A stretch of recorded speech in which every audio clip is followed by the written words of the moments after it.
Hello, traders. FX Pip Collector here. Today is Wednesday, April 16th, and this is my PM recap for gold.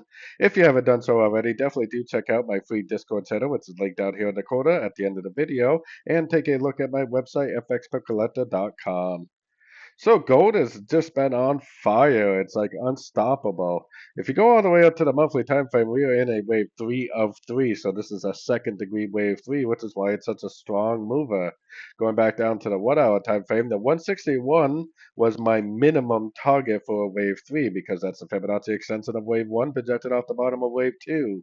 That is the minimum target for wave three.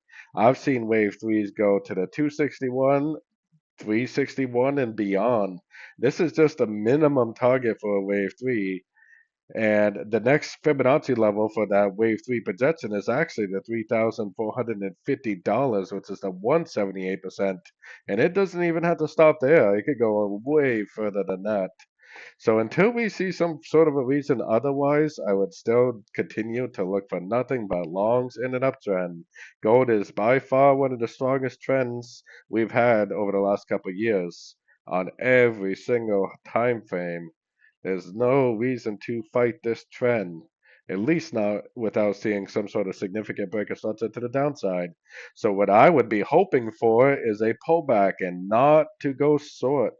I would be hoping for a pullback in order to go long again for the continuation of this uptrend.